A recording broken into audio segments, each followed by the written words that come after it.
Okay, let's talk about something that sounds complicated but is actually fascinating. SAP inventory management. We're going to peel back the layers and follow the journey of a single item through a company's warehouse to see exactly how these massive global companies keep track of everything. I mean, seriously, think about it for a second. We're talking millions of items, dozens of warehouses, all over the world. How on earth do they know what they have, where it is, and whether it's actually ready to be shipped? It seems almost impossible, right? Well, the secret is that they use what you can think of as a digital brain.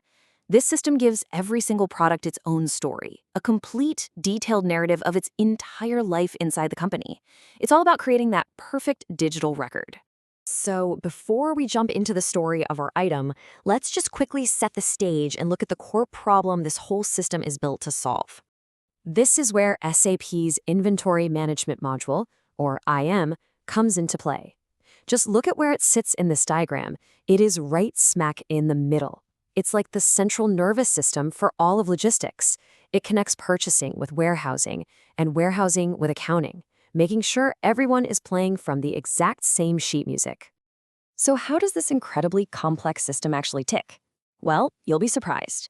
It's all built on one single, beautifully simple idea: tracking something called goods movements. That's it. Every single time an item physically moves or even just changes its status, the system logs it.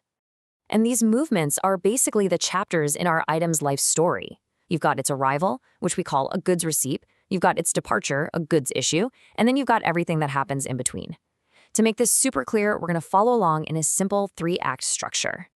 So, our story kicks off the very second a truck backs up to the loading dock. This is Act 1, the arrival. This first big event is called a goods receipt, or you'll often hear it called a GR. This is the formal process of welcoming goods into your inventory. It doesn't matter if it's coming from an outside supplier or your own factory. This is the official start of its journey inside the system. And this is way more than just a person signing a clipboard.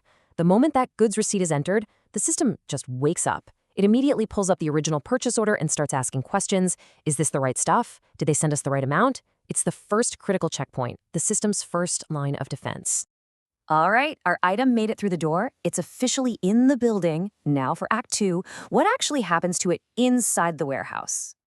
You know, you might picture it just being thrown into one massive pile, but no, that's not how it works at all. This system is much smarter than that. It immediately categorizes every item based on its status, and this is absolutely essential for knowing what you can actually sell or use. And it mainly uses 3 key categories. First, you've got unrestricted use. That's the good stuff, ready to go, totally available. Then there's stock in quality inspection. It's physically here, but it's on hold until it passes some tests. And finally, you have blocked stock. This is inventory that's on a timeout. Maybe it's damaged or there's some other issue, but the system will not let you use it. So, how does an item get from, say, quality inspection to unrestricted? Well, often it's with something called a transfer posting. Now get this, this is a purely digital event.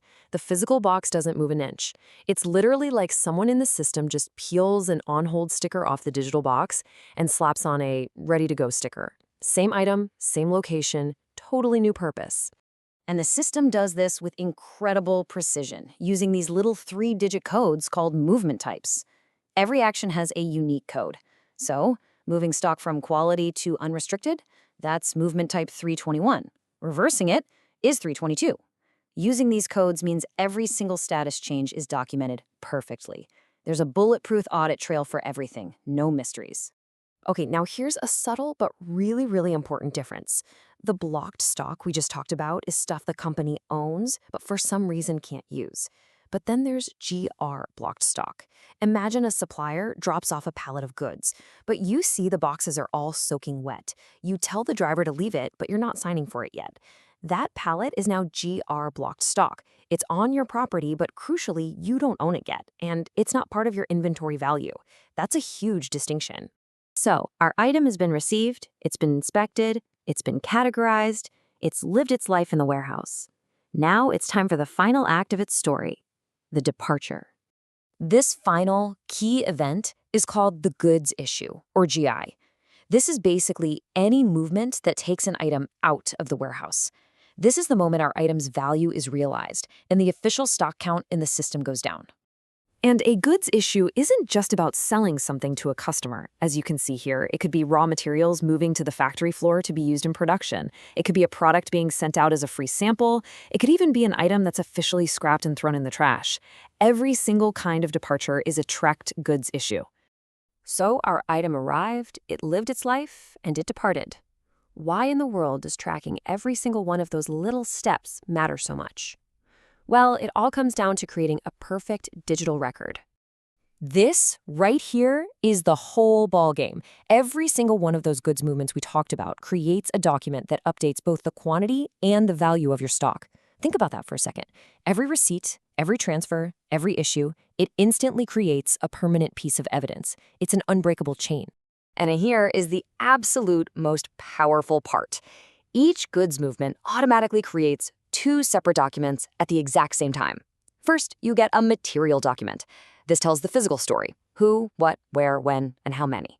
Then, at the same instant, you get an accounting document. This tells the financial story: what's this worth, and how does it affect our bottom line? So let's just put it all together one last time. A real-world physical movement happens in the warehouse. Instantly, the system creates a material document to track the quantity and an accounting document to track the value. And what's the results of all this? A flawless, real-time digital twin of the company's physical inventory. They know exactly what they have, where it is, and what it's worth right now. And really, that brings us to the ultimate question, doesn't it? If you can tell the complete story of every single item you own with perfect second-by-second accuracy, what kinds of powerful business decisions does that suddenly unlock?